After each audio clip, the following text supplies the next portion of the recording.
ಜನನಿ, ಮಗು ಹತ್ರ ಯಾರಿದಾರಮ್ಮ? ಅವಳಿನ್ನೂ ಮಲಗಿದಾಳತ್ತೆ. ಮಗು ಹತ್ರ ದಾಮಿನಿ ಚಿಕ್ಕತ್ತೆ ಇರ್ತೀನಿ ಅಂತ ಹೇಳಿದ್ರು, ಅದಕ್ಕೆ ಬಿಟ್ಬಿಟ್ಟು ಬಂದೆ. ಅದೇ ನೋಡ್ತಾ ಇದ್ದೆ, ಮಗುನ ಬಿಟ್ಟು ಒಂದು ನಿಮಿಷನೂ ಇಲ್ಲದೆ ಇರೋ ನೀನು ಇಷ್ಟೊಂದು ರಿಲ್ಯಾಕ್ಸ್ಡ್ ಆಗಿ ಕೂತಿದೀಯಲ್ಲ, ಹೇಗೆ ಅಂತ.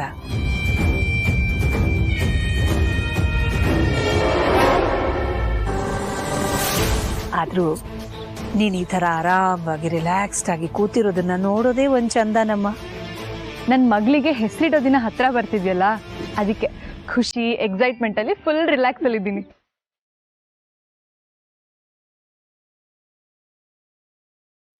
ಅದಕ್ಕೆ ಮಗುನ ಹಾಸ್ಪಿಟ್ಲಿಂದ ಕರ್ಕೊಂಡ್ ಬಂದಾಗಿಂದನೂ ನಾವು ಒಂದು ಹೊಸ ತೊಟ್ಲು ತಂದು ಅದರಲ್ಲೇ ಮಲಗಿಸ್ತಾ ಇದ್ವಿ.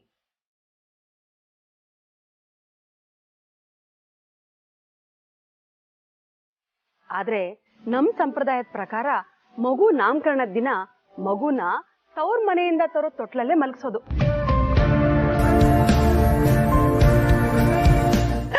ಆಮೇಲೆ ಅಲ್ಲಿಂದ ಮಗುನ ಆ ತೊಟ್ಲಲ್ಲೇ ಮಲಗಿಸ್ಬೇಕು. ಅದಕ್ಕೆ ನಾನು ಇವತ್ತೇ ಹೋಗಿ ನನ್ನ ಮೊಮ್ಮಗುಗೆ ಒಂದು ಚಿನ್ನ ತೊಟ್ಲನ್ನ ಆರ್ಡರ್ ಮಾಡಿ ಬರ್ತೀನಿ. ಬೇಡ,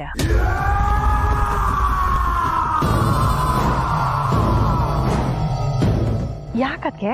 ಯಾಕಂದ್ರೆ ನಾಮಕರಣದ ದಿನ ಮಗುನ ಮಲಗಿಸೋದಕ್ಕೆ ಬೇರೆ ತೊಟ್ಲು ರೆಡಿಯಾಗಿದೆ.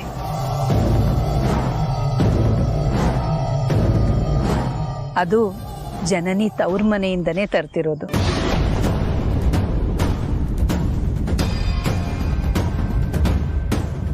ಹೌದಾ? ಆದ್ರೆ ವೀರಣ್ಣ ಬಾವ ತೊಟ್ಲು ತರ್ದಿರೋ ವಿಷಯ ಹೇಳಿಲ್ವಲ್ಲ. ತೊಟ್ಲು ತರ್ತಿರೋದು ವೀರಣ್ಣ ಅಲ್ಲ, ಮತ್ತೆ ನಮ್ಮ ಹನುಮಂತ.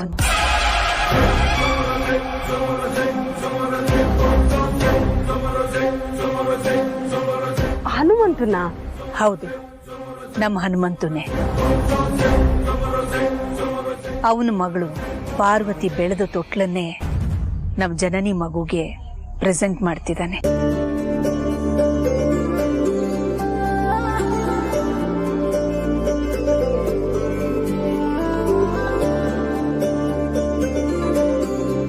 ಅಕ್ಕಮ್ಮ, ಅತ್ತೆ ನನ್ನ ಹತ್ರ ಈ ವಿಷಯದ ಬಗ್ಗೆ ಮಾತಾಡಿನೇ ಈಗ ಅನೌನ್ಸ್ ಮಾಡ್ತಾ ಇರೋದು. ಯಾಕಂದ್ರೆ ಪಾರ್ವತಿ ಅಕ್ಕನ ಅಪ್ಪ ನನಗೂ ಅಪ್ಪನ ಥರಾನೇ ಅಂದ್ಮೇಲೆ ಅವ್ರ ಮನೆ ನನಗೂ ತವ್ರ ಮನೆನೇ ತಾನೆ. ಅದಕ್ಕೆ ಆದ್ರೂ ಆ ಹಳೇ ತೊಟ್ಲಲ್ಲಿ ನಮ್ಮ ಮೊಮ್ಮಗುನ ಮಲಗಿಸೋದು. ಅರು, ಕಾಫಿ ಹೇಗಿದೆ? ಸೂಪರ್ ಆಗಿದೆ ಯಜಮಾನ್ರೆ. ಸರಿ, ನೀನ್ ಕಾಫಿ ಕುಡಿತಾ ಇರು. ನೀನ್ ಕುಡಿದು ಮುಗಿಸೋ ಅಷ್ಟರಲ್ಲಿ ನಾನು ಸಾಥಿನ ಕರ್ಕೊಂಡ್ಬರ್ತೀನಿ. ಹಾ ಬಾವಾ, ಅಪ್ಪನ ಎಲ್ಲಿ ಅಂತ ಹುಡುಕ್ತೀರಾ? ಸಾಥಿ ಎಲ್ಲಿದ್ದಾರೆ ಅನ್ನೋ ಒಂದು ಸ್ಟ್ರಾಂಗ್ ಗೆಸ್ ಇದೆ ಬಾ ಮೈತಾ. ಎಲ್ಲಿರ್ಬೋದು? ಅರಸನಕೋಟೆಗಂತೂ ಹೋಗೋಕ್ ಚಾನ್ಸ್ ಇಲ್ಲ.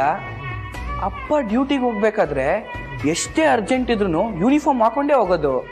ಅವ್ರು ಇವತ್ತು ಕೆಲ್ಸಕ್ಕೂ ಹೋಗಿಲ್ಲ. ನಿನ್ನೆ ರತ್ನಬೇಣಿ ಬಂದು ಪಾರ್ವತಿಗೆ ಹೇಗೇಗೋ ಮಾತಾಡ್ತಾರಲ್ಲ, ಅದು ಅವ್ರ ಮನಸ್ಸಿಗೆ ತುಂಬ ಡಿಸ್ಟರ್ಬ್ ಮಾಡಿರುತ್ತೆ. ಅದನ್ನು ನಮ್ಮ ಮುಂದೆ ತೋರಿಸ್ಕೊಂಡ್ರೆ ನಾವೆಲ್ಲ ಎಲ್ಲಿ ನೊಂದ್ಕೊಳ್ತೀವೋ ಏನೋ ಅನ್ನೋದು ಅವ್ರ ಕನ್ಸರ್ನ್ ಆಗಿರಬೇಕು. ಅದಕ್ಕೆ ಇಲ್ಲೇ ಎಲ್ಲ ಹೊರಗಡೆ ಕೂತಿರ್ಬೇಕು. ನಾನು ಹೋಗಿ ಕರ್ಕೊಬರ್ತೀನಿ. ಬೇಡ ಯಜಮಾನ್ರೆ, ನೀವು ಹೇಳ್ದಾಗೆ ಅಪ್ಪ ಬೇಸರ ಕಳ್ಕೊಂಡ್ ಬರೋದಕ್ಕೆ ಅಂತ ಹೋಗಿದ್ರೆ ಅವ್ರು ಬರೋವರೆಗೂ ಕಾಯೋಣ. ನೀವು ಹೋಗೋದು ಮತ್ತದೇ ಮಾತಾಡೋದು, ಬೇಸರ ಕಳೆಯೋದಕ್ಕಿಂತ ಹಾಗೆ ಉಳ್ಕೊಂಡು ಬಿಡೋದು ಬೇಡ ಅಲ್ವಾ? ನೀನು ಹೇಳೋದು ಸರಿನೇ. ಕೆಲ್ಸಕ್ಕೆ ಹೋಗೋ ಟೈಮ್ಗೆ ಸಾರ್ಥಿ ಬಂದೇ ಬರಬೇಕಲ್ವಾ? ಬರ್ತಾರೆ. ಸರಿ ಪಾರ್, ನಾನು ಹೋಗಿ ಸ್ನಾನ ಮಾಡ್ಕೊಂಬರ್ತೀನಿ.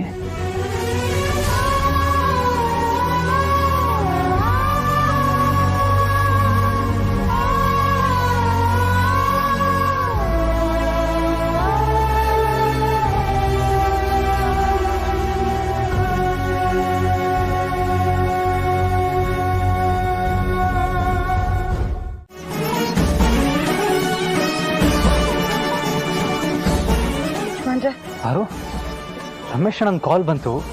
ಅಕ್ಕ ಗಾಬರಿಯಾಗಿ ಓಡ್ ಹೋದ್ಲು ಅಂತ ಗಣಿ ಹೇಳ್ದ. ಏನಾಯ್ತು ಪಾರು? ತಿಳ್ಕೊಳ್ಳೋವಂಥದ್ದು ಏನಿಲ್ಲ ದೊಡ್ಡ ಯಜಮಾನ್ರೆ. ನನಗೂ ವಯಸ್ಸಾಯ್ತಲ್ವಾ, ಕಾಲು ನೋವು, ಮಂಡಿ ನೋವು, ನೋವು ಎಲ್ಲ ಶುರುವಾಗಿದೆ. ಆ ನೋವಲ್ಲೇ ವಕೀಲಮ್ಮನ ಹತ್ರ ರಜಾ ಕೇಳೋಣ ಅಂತ ಹೋಗಿದ್ದೆ. ನಾನು ಹೋಗಿದ್ದನ್ನು ನೋಡಿ ರಮೇಶ ಗಾಬರಿಯಾಗಿ ಪಾರ್ವತಿ ಫೋನ್ ಮಾಡಿದ್ದಾನೆ. ನಿಮ್ಮಪ್ಪ ಯಾಕೋ ಕಣ್ಣೊಡ್ಸ್ಕೊತಾ ಹೋದ್ರು ಅಂತ. ಇವಳು ಹೆದರ್ಕೊಂಡು ಓಡ್ ಬಂದಿದ್ಲು ಅಲ್ಲಿಗೆ. ಎಲ್ಲ ಅರ್ಥ ಆಯ್ತಲ್ಲ, ಸಮಾಧಾನ ಆಯ್ತು. ಆದರೆ ನನಗೆ ಸಮಾಧಾನ ಆಗಲಿಲ್ಲ ಕಾರ್ತಿಕ್. ನಿಮಗೆ ಮಂಡಿ ನೋವು ಬೆನ್ನು ನೋವು ಅಂತ ನಂತರ ಯಾಕೆ ಹೇಳಿಲ್ಲ ನೀವು? ಅದು ಅಖಿಲಮ್ಮನವ್ರಿಗೆ ಹೇಳಿಬಿಟ್ಟು ಅವ್ರ ಒಪ್ಪಿಗೆ ತಗೊಂಡು ಆಮೇಲೆ ನಿಮಗೆ ಹೇಳೋಣ ಅಂತ ಅಂದ್ಕೊಂಡಿದ್ದೆ. ಆದರೆ ನೀವು ನೋಡಿ, ನಮ್ಮ ಪಾರ್ವತಿ ಥರನೇ ನನಗೆ ಸ್ವಲ್ಪ ನೋವಾದರೂ ಎಷ್ಟು ಚಡ್ಪಡಿಸ್ತೀರಿ. ಚಿಂತೆ ಬೇಡ, ಸ್ವಲ್ಪ ದಿವಸ ಹೋಗಿ ಪ್ರಕೃತಿ ಚಿಕಿತ್ಸೆ ತೊಗೊಂಡು ಬಂದರೆ ಎಲ್ಲ ಸರಿ ಹೋಗುತ್ತೆ. ಸರಿ, ಯಾವ್ರಲ್ಲಿ ಚಿಕಿತ್ಸೆ ತೊಗೊಳ್ತಾ ಇರೋದು? ನಮ್ಮೂರಲ್ಲೇ, ನಮ್ಮೂರ ಪಕ್ಕ ಹಳ್ಳಿಲಿ. ಅಖಿಲಮ್ಮ ಕಾರ್ ತೊಗೊಂಡೋಗೋದು ಕೇಳಿದ್ದಾರೆ. ಸರಿ ಆಗತ್ತೆ, ನಾನು ಬರ್ತೀನಿ, ಒಟ್ಟಿಗೆ ಹೋಗೋಣ. ಅಯ್ಯೋ ಬೇಡ ಬೇಡ, ಅಲ್ಲಿ ಚಿಕಿತ್ಸೆ ತಗೊಳ್ಳೋರ್ಗೆ ಮಾತ್ರನೇ ಒಳಗೆ ಬಿಡೋದು. ನಾನು ಹೋಗಿ ಬರ್ತೀನಿ, ನೀವು ಒಪ್ಪಿಗೆ ಕೊಟ್ಟರೆ ಸಾಕು. ಬರೋದು ಎಷ್ಟು ದಿನ ಆಗುತ್ತಪ್ಪ? ಅಂದ್ಕೊಂಡ ಉದ್ದೇಶ ಎಷ್ಟು ದಿನಕ್ಕೆ ಮುಗಿಯುತ್ತೋ ಗೊತ್ತಿಲ್ವಲ್ಲಮ್ಮ. ಅಂದರೆ ನೋವಿಗೆ ಪರಿಹಾರ ಸಿಕ್ಕಿದ ತಕ್ಷಣ ಮುಗಿಸ್ಕೊಂಡು ಬರ್ತಾ ಇರೋದೆ.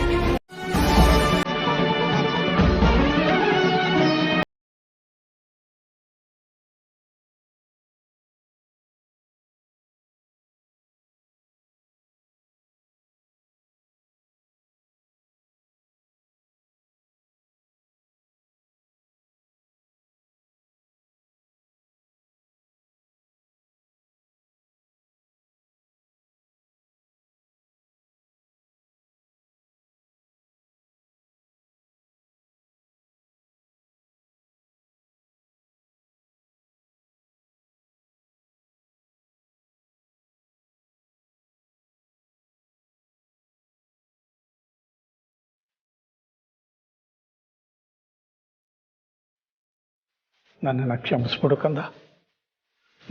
ನಿನ್ನ ಹೆತ್ತ ತಾಯಿನ ಒಂದು ಮಾಡೋದಕ್ಕೆ ನನಗೆ ಬೇರೆ ದಾರಿ ಕಾಣಿಸ್ತಿಲ್ಲ. ಅದಕ್ಕೆ ನಿನ್ನನ್ನು ಇಲ್ಲಿಂದ ಕರ್ಕೊಂಡು ಹೋಗ್ತಿದ್ದೀನಿ.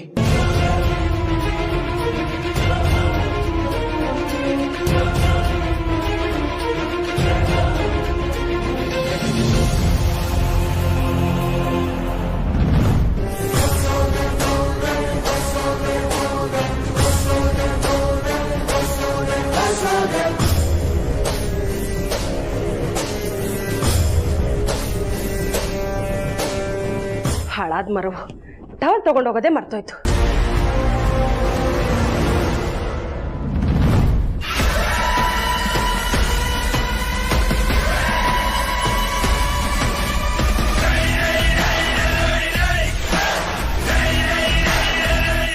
ಏ ಕಳ್ಳಿ, ಇನ್ನೂ ನಿದ್ದೆ ಬಂದಿಲ್ವ ನಿನಗೆ? ನೀನು ಆರಾಮಾಗಿ ನಿದ್ದೆ ಮಾಡು. ನಾನು ಅಷ್ಟೊತ್ತಿಗೆ ನಿಮ್ಮ ಅಮ್ಮಗೆ ಸ್ನಾನ ಮಾಡಿಸಿ ಕರ್ಕೊಂಡ್ಬಂದ್ಬಿಡ್ತೀನಿ, ಸರಿನಾ?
ನೋಡಿದ್ರ?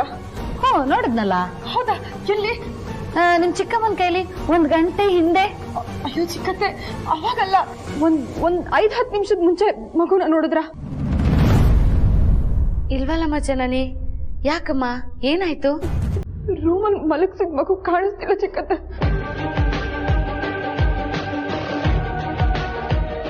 ಜನನಿ ಮಗು ಕಾಣ್ತಿಲ್ವಾ?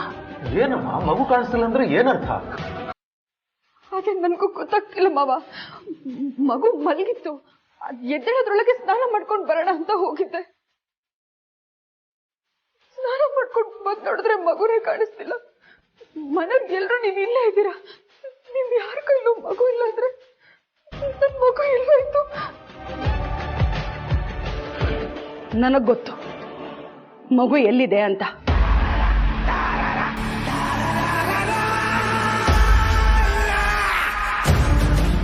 ಎಲ್ಲಿ? ಪಾರ್ವತಿ ಹತ್ರ.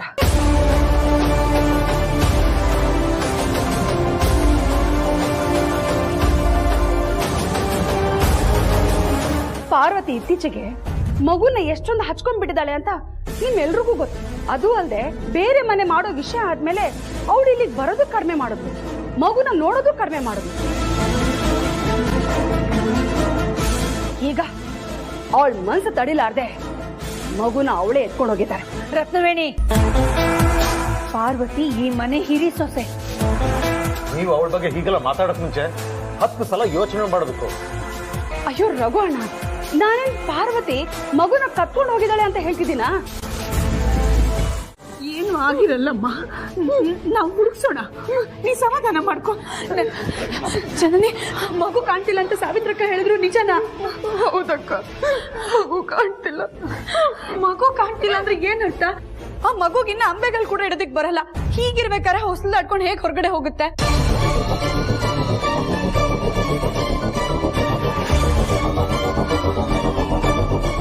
ನೀವ್ಗಳು ಯಾರು ಸರಿಯಾಗಿ ಹುಡುಕಿಲ್ಲ ಅನ್ಸುತ್ತೆ. ಇರಿ, ನಾನು ಹೋಗಿ ಹುಡುಕ್ತೀನಿ. ಪಾರ್ವತಿ, ಮಗು ಎಲ್ಲೂ ಇಲ್ಲ. ಮನೇಲಿ ಕಾಣ್ತಿಲ್ಲ ಅಂದ್ರೆ ಏನರ್ಥ ಮಾವ?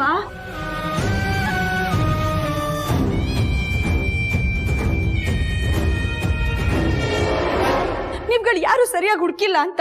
ಇರಿ, ನಾನು ಹೋಗಿ ಹುಡುಕ್ತೀನಿ.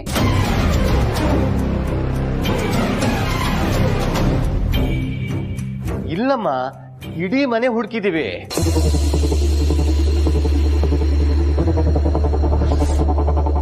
ಮಗುನ ಯಾರೋ ಮನೆಯಿಂದ ಎತ್ಕೊಂಡು ಹೋಗಿದ್ದಾರೆ.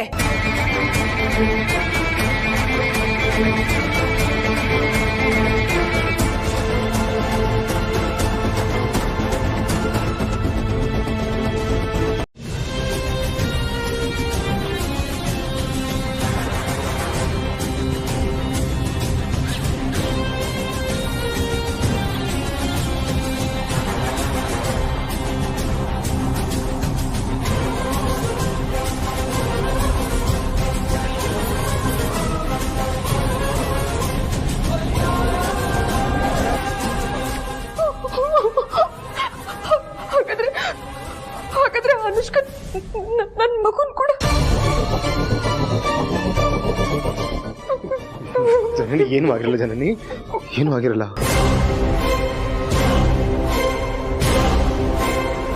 ಹೆದರ್ಕೋಬೇಡಮ್ಮ ಜನನಿ. ಅರಸನಕೋಟೆ ಅವ್ರ ಪ್ರಾಣ ತೆಗೆಯೋ ಅಷ್ಟು ಧೈರ್ಯ ಅವಳಿಗಿಲ್ಲ.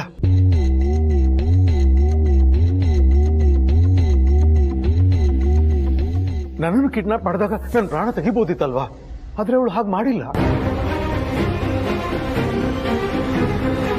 ಹೌದಮ್ಮ ಜನನಿ, ಅನುಷ್ಕಾ ರಘುನ ಕಿಡ್ನಾಪ್ ಮಾಡ್ಕೊಂಡು ಹೋದ್ಲು.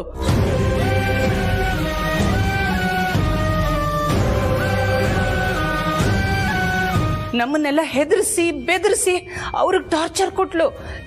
ಆದ್ರೆ ಪ್ರಾಣ ತೆಗ್ದಿಲ್ಲ. ಮಗುಗೇನು ಆಗಲ್ಲಮ್ಮ, ಏನೂ ಆಗಲ್ಲ. ಏನ್ ಗ್ಯಾರಂಟಿ ಅತ್ತೆ? ಮಾವನ್ ಕಿಡ್ನಾಪ್ ಮಾಡಿದಾಗ ಒಂದ್ ತೊಟ್ಟು ನೀರು ಕೊಡ್ದೆ ಸತ್ತಾಯಿಸಿದ್ಲು. ಈಗ ಅವಳು ಕರ್ಕೊಂಡು ಹೋಗಿರೋದು ಹಸುಗೂಸನ್ನ. ಅದಕ್ಕೆ ಹಾಲು ಕೊಡ್ಲಿಲ್ಲ ಅಂದ್ರೆ ಅದು ಎಷ್ಟು ಅಳುತ್ತೋ ಏನೋ. ಒಂದ್ಸರಿ ಅಳೋದಕ್ಕೆ ಶುರು ಮಾಡಿದ್ರೆ ಇಡೀ ಮನೆಯವ್ರು ಎಷ್ಟೇ ಪ್ರಯತ್ನ ಪಟ್ರು ಅವಳು ಅಳು ನಿಲ್ಸಲ್ಲ ಅಂತ ಗೊತ್ತಲ್ವಾ? ಹೇಗಿದ್ದಾಳು ಆ ಅನುಷ್ಕಾ? ಮಗುಗೆ ಹಾಲಾದ್ರೂ ಕೊಡ್ತಾಳೋ ಇಲ್ವೋ? ಅವಳ ಕೈಗೆ ಮಗು ಸಿಕ್ಕಾಕೊಂಡು ಅದ್ರ ಅವಸ್ಥೆ ಏನಾಗಿರುತ್ತೋ ಏನೋ. ಪ್ಲೀಸ್, ನೀವಿಬ್ರು ಸ್ವಲ್ಪ ಸುಮ್ಮನೆ ಇರ್ತೀರಾ?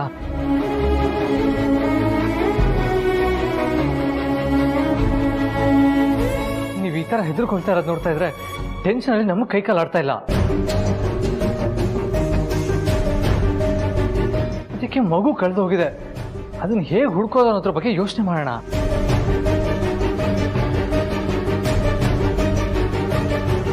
ಫಸ್ಟ್ ಆಫ್ ಆಲ್ ನಮ್ಮ ಮಗುನ ಯಾರು ಕರ್ಕೊಂಡು ಹೋಗಿದ್ದಾರೆ ಅನ್ನೋ ಬಗ್ಗೆ ನಮ್ಗೆ ಕ್ಲಾರಿಟಿ ಸಿಗಬೇಕು.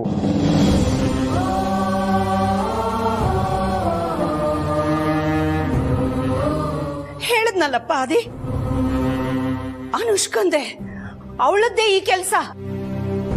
ಅವ ಅದು ಬರೀ ಡೌಟ್ ಅಷ್ಟೇ ಅಲ್ವಾ?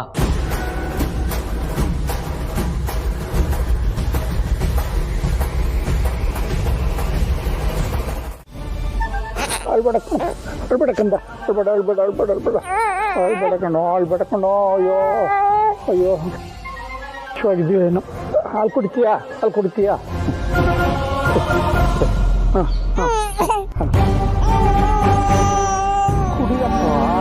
ಕುಡಿಯಪ್ಪ, ಕುಡಿ ಸ್ವಲ್ಪ ಕುಡಿಯಪ್ಪ. ಕುಡಿಯೋ ಕಂದ, ಹಾಲು ಕುಡಿ. ಅಯ್ಯೋ ಏನ್ ಬೇಕು ನಿಮ್ಗೆ? ಮಾಡೋದು ಗೊತ್ತಾಗ್ತಿಲ್ವಲ್ಲಪ್ಪ. ಅವ್ರಮ್ಮ ಆಗಿದ್ದಿದ್ರೆ. ಪಾಪ ಮಗುಗ್ ನಿದ್ದೆ ಬಂದಿರ್ಬೇಕು, ಮನೆ ಕರ್ಕೊಂಡೋಗಿ ಮಲ್ಗಿಸಿ ಅಣ್ಣ. ಹೌದಾ? ಹಾ ಹೌದೇನೋ ಕಂದಮ್ಮ, ನೀ ತಾತಂಗೆ ಗೊತ್ತೇ ಆಗ್ಲಿಲ್ಲ ನೋಡು ನಿಂಗೆ ನಿದ್ದೆ ಬಂದಿದೆ ಅಂತ.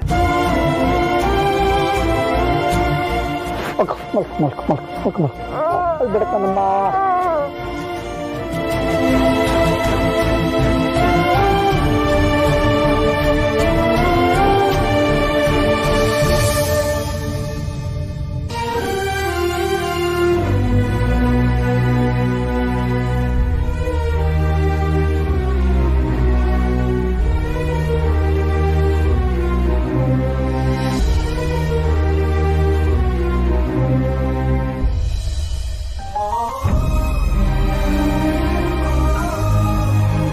ನಮ್ಮ ಪಾರ್ವತಿನೂ ಹೀಗೆ ತೊಡೆ ಮೇಲೆ ಹಾಕೊಂತ ಇದ್ರೆ ಹಂಗೆ ನಿದ್ದೆ ಹೋಗ್ಬಿಡೋಳು.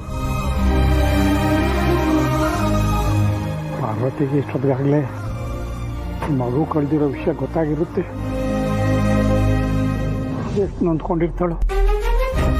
ಈಗ ಅವಳು ಮಗು ನೆನ್ಸ್ಕೊಂಡು ಒಂದು ಕ್ಷಣನೂ ನಿದ್ದೆ ಮಾಡಲ್ಲ. ಅದೇ ಏನು ಮಾಡೋದು? ಅವಳ ಭವಿಷ್ಯ ಪೂರ್ತಿ ನೆಮ್ಮದಿಯಾಗಿರ್ಬೇಕು ಅಂದರೆ ನಾನು ಕೆಲಸ ಮಾಡಲೇಬೇಕು.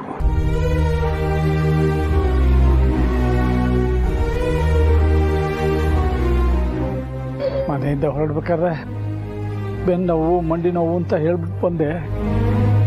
ಆದರೆ ಈಗ ನಿಜವಾಗ್ಲೂ ಕೂತು ಬೆನ್ನು ನೋವು, ಮಂಡಿ ನೋವು ಶುರು ಆಗ್ಬಿಟ್ಟಿದ್ದಿಲ್ಲ. ನನಗೆ ನೋವು ಅಂಥೇಳಿ ಮಗುನ ನೆಲದ ಮೇಲೆ ಮಲ್ಸೋಕ್ಕಾಗಲ್ಲ. ಆಮೇಲೆ ಶೀತ ಗೀತ ಆಡ್ಕೊಂಡ್ಬಿಟ್ರೆ ಇಲ್ಲ ಇದನ್ನ ತಗೊಂಡಾಗಿ ಅವ್ರ ಅಮ್ಮನ ಸುಪರ್ದಿಗೆ ವಹಿಸೋವರೆಗೂ ನಾನು ಇದನ್ನು ಜೋಪಾನವಾಗಿ ನೋಡ್ಕೋಬೇಕು.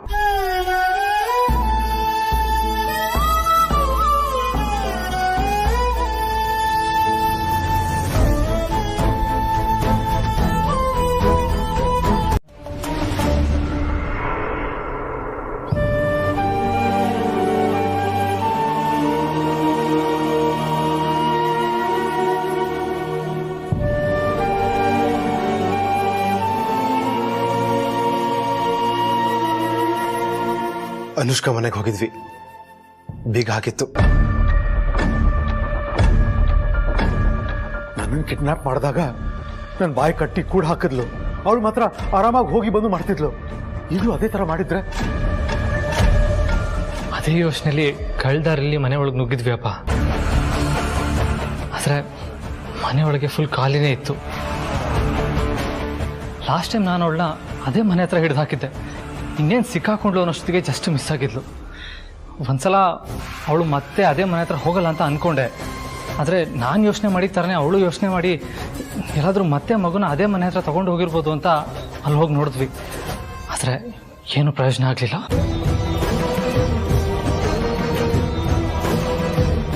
ಅಷ್ಟೇ ಇಲ್ಲ, ಅನುಷ್ಕಾ ಮುಂಚೆ ಅರಸನಕೋಟೆಗೆ ಬಂದು ಹೋಗಿ ಮಾಡ್ತಿದ್ದಾಗ ಅವಳ ಮೆಂಟಾಲಿಟಿ ಏನಂತ ಅರ್ಥ ಆಗಿತ್ತು. ಹಾಗಾಗಿ ಅವಳು ಓಡಾಡ್ಬೋದು ಅನ್ನೋ ಥರ ಎಲ್ಲ ಜಾಗಗಳು, ರೆಸ್ಟೋರೆಂಟ್ಗಳು ಗಲ್ಲಿ ನೋಡ್ಕೋದ್ವಿ. ಆದ್ರೂ ಪತ್ತೇನೇ ಇಲ್ಲ.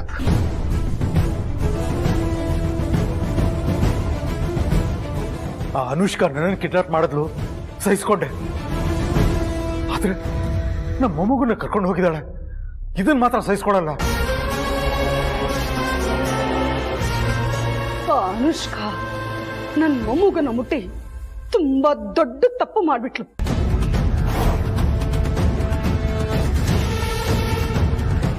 ಮಗು ಒಂದ್ಸಲ ಸೇಫ್ ಆಗಿ ನಮ್ ಕೈಗೆ ಸಿಕ್ಬಿಡ್ಲಿ, ಆಮೇಲೆ ಬಿಡಿಸ್ತೀನಿ ಆ ಅನುಷ್ಕನ್ ಗ್ರಹಚಾರ. ನಮ್ಮ ಮಗು ಸೇಫ್ ಆಗಿ ನಮ್ ಕೈಗೆ ಸಿಗುತ್ತಲ್ವಾ?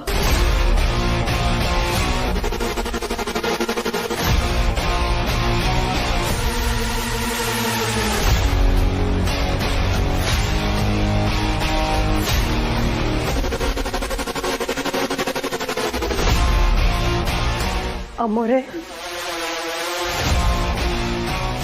ಬೆಳಗಿಂದ ಯಾರು ಒಂದು ತೊಟ್ಟು ನೀರು ಕುಡ್ದಿಲ್ಲ. ಮಗು ಸಿಗುತ್ತೆ, ಎಲ್ಲೂ ಹೋಗಲ್ಲ, ಏನೂ ಆಗಲ್ಲ. ದೇವ್ರ ದೊಡ್ಡವನು. ಬನ್ನಿ ಎಲ್ಲರೂ ಒಂದೊಂದು ತುತ್ತಾರು ಊಟ ಮಾಡ್ರಿ. ನನ್ ಮಗು ಕಾಣಿಸ್ತಿಲ್ಲ ಅಂತ ನಾವು ಒದ್ದಾಡ್ತಿದ್ರೆ ನಿಮಗೆ ಊಟದ ಚಿಂತೆನಾ?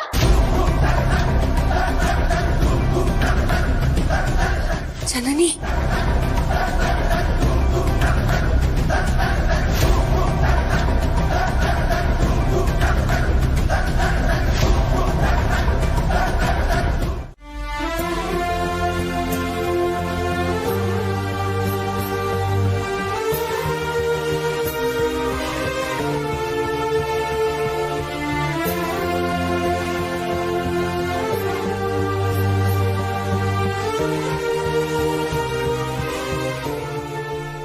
ಏನಪ್ಪ ನೋಡಿ, ನಾನು ಬೆಳಗ್ಗೆಯಿಂದ ನೋಡ್ತಾನೆ ಇದ್ದೀನಿ, ಬರೀ ಮಗು ಬಗ್ಗೆನೇ ಚಿಂತೆ ಮಾಡ್ತಿದ್ಯಲ್ಲ. ನಿನ್ನ ಹಸಿವು ನಿನಗೆ ಗೊತ್ತಾಗ್ತಿಲ್ಲ.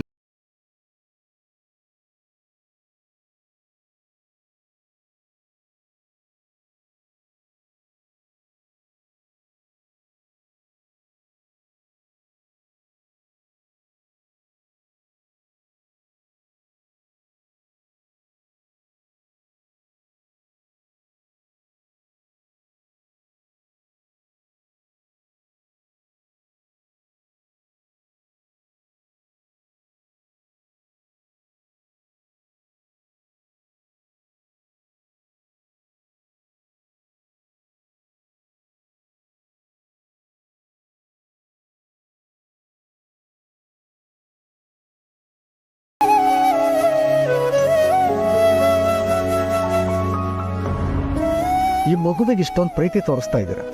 ಇದನ್ನು ಚೆನ್ನಾಗಿ ನೋಡ್ಕೊಳ್ಳೋದಕ್ಕೆ ನೀವು ಒದ್ದಾಡ್ತಿರೋದು ನೋಡಿದ್ರೆ ನಿಮ್ಮ ಉದ್ದೇಶ ಒಳ್ಳೇದೇ ಅಂತ ನನಗೆ ಅರ್ಥ ಆಗುತ್ತೆ. ಆದರೆ ಇದಷ್ಟು ಹಸುಗೂಸನ್ನ ತನ್ನ ತಾಯಿಯಿಂದ ಇಷ್ಟು ದೂರ ಕರ್ಕೊಂಬಂದಿದ್ರ ಯಾಕೆ? ಆ ತಾಯಿ ಬದುಕಿದಳ ಅಥವಾ? ಅಯ್ಯೋ ಇಲ್ಲ ಸ್ವಾಮಿ, ಬದುಕೇ ಇದ್ದಾಳೆ. ಇದು ಮಗಳದೇ ಮಗು. ಅವಳು ತಗೊಂಡಿರೋ ನಿರ್ಧಾರದಿಂದ ಈ ಮಗುವಿಂದ ದೂರ ಉಳಿಯುವಂಥ ಪರಿಸ್ಥಿತಿ ಬಂದಿದೆ. ನನ್ನ ಮಗಳ ತಂದೆಯಾಗಿ ನನಗದನ್ನು ಸಹಿಸ್ಕೊಳಕ್ಕಾಗಲಿಲ್ಲ. ನನ್ನ ಮೊಮ್ಮಗುನ ನನ್ನ ಮಗಳಿಗೆ ಕೊಡಿಸ್ಬೇಕು ಅಂತ ಹೇಳಿ ಇಲ್ಲಿ ಕರ್ಕೊಂಬಂದಿದ್ದೀನಿ. ಏನು ಎತ್ತ ಅಂತ ಈ ಕ್ಷಣದವರೆಗೂ ನನಗೆ ಗೊತ್ತಿಲ್ಲ. ಆದರೆ ನಾನು ಅಂದ್ಕೊಂಡಿದ್ದನ್ನು ಸಾಧಿಸೋವರೆಗೂ ನಾನು ಈ ಮಗುನ ಕಾಪಾಡಬೇಕಾಗಿದೆ.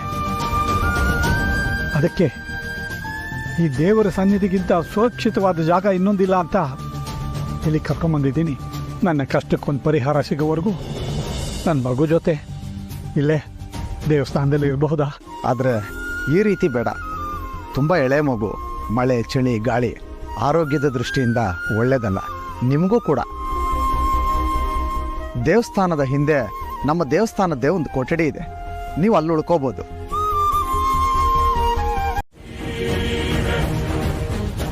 ನಾನು ನೇರವಾಗಿ ಜರ್ನಿಗೆ ಹೇಳ್ತೀನಿ, ಇದನ್ನ ಮಾತಾಡಿದಕ್ಕೆ ಬರ್ಬೇಡ ಪಾರು.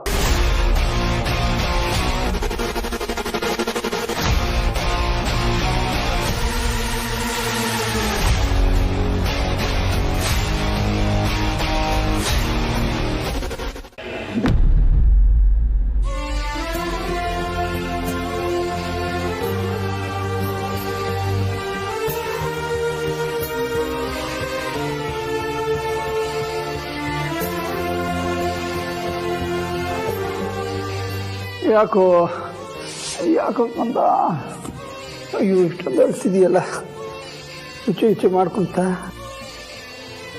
ಇಲ್ವಲ್ಲ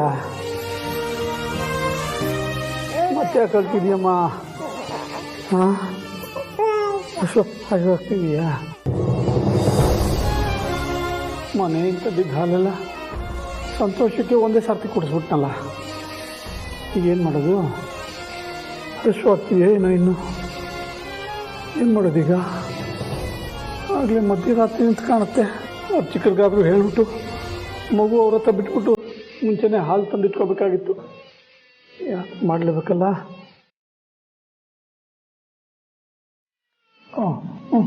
ಬಾರ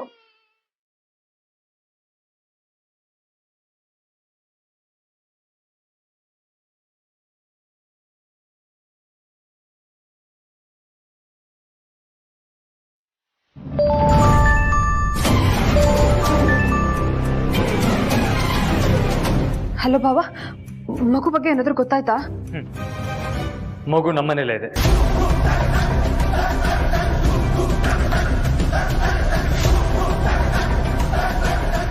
ನಿಮ್ಮನೇಲಿದ್ಯಾ? ಪಾರು ಕತ್ಕೊಂಡ್ಬಂದು ಬಚ್ಚಿಟ್ಟಿದ್ದಾಳೆ.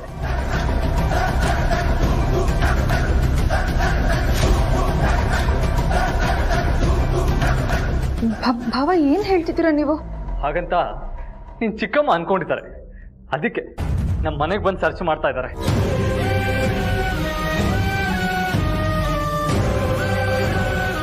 ಯಾರನ್ನೇ ಆಗಲಿ ಪಾರು ಒಂದ್ಸಲ ಇಷ್ಟಪಟ್ರೆ ಸಾಕು, ಅವ್ರನ್ನ ಅತಿಯಾಗಿ ಹಚ್ಕೊಳ್ತಾಳೆ ಅಂತ ನಿನಗೂ ಗೊತ್ತು.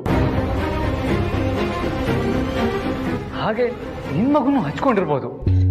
ಹಾಗಂತ ಪಾರು ಮಗುನ್ ಕರಿಬೋದು ಅಂತ ನಿನಗೆ ಅನ್ಸುತ್ತಾ ಚನ್ನಿ?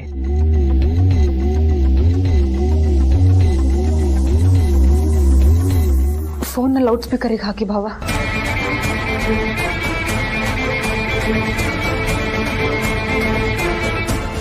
ಹಾಕಿದ್ದೀನಮ್ಮ. ಹಲೋ ಚಿಕ್ಕಮ್ಮ.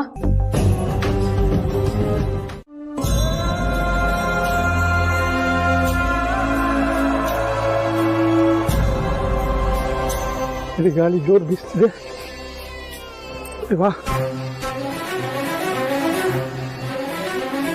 ಗಾಳಿ ಜೋರು ಬೀಸ್ತಿದೆ. ಅಳ್ಬೇಡ ಕಂದ, ಜೋರು ಗಾಳಿ ಬೀಸ್ತಿದೆ. ಮಳೆ ಬೇರೆ ಬರೋಗಿದೆ. ಈ ಮಗುನ ಎತ್ಕೊಂಡು ಹೊರಗಡೆ ಹೆಂಗಪ್ಪ ಹೋಗೋದು?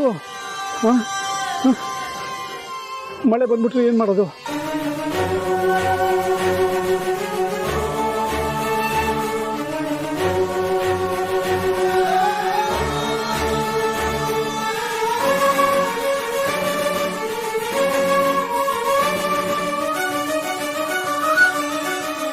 ಅಳ್ಬೇಡ. ಯಾರು ಹಿಂದೆ ಇರೋರಿಗೆ ದೇವರೇ ದಿಕ್ಕು ಅಂತಾರೆ. ನಮ್ಮ ಮಗುಗೆ ನೀನೇ ದಿಕ್ಕು ತಂದೆ. ನಾನು ಹಾಲಿನ ವ್ಯವಸ್ಥೆ ಮಾಡ್ಕೊಂಡು ಬರೋವರೆಗೂ ನೀನೇ ಇದನ್ನ ಕಾವಲು ಕಾಯ್ಬೇಕು. ಅಳ್ಬೇಡ. ನೀ ಹಾಲು ತಗೊಂಡ್ಬರ್ತೀನಿ. ನೋಡು, ಸ್ವಾಮಿ ಇದ್ದಾನೆ. ನಿನ್ನ ತಾತ ಹಿಂಗೋಗಿ ಹಂಗೆ ಬಂದ್ಬಿಡ್ತಾನೆ. ಆಯ್ತಾ? ಅಳ್ಬೇಡ ಸ್ವಾಮಿ.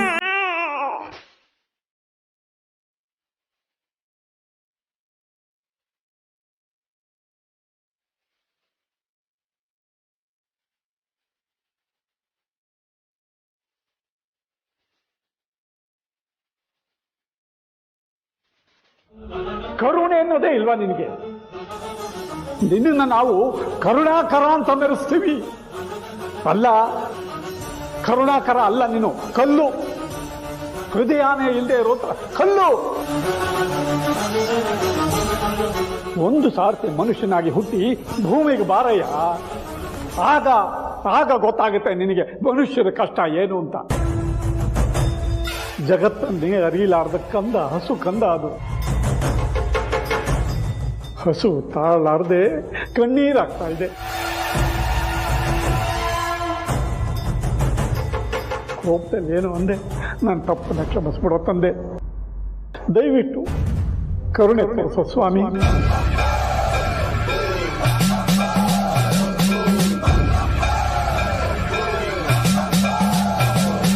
ಸರ್ವಂ ಭವೃತ ದರ್ಪ ಪ್ರಾಭವ ವಿಪ್ರ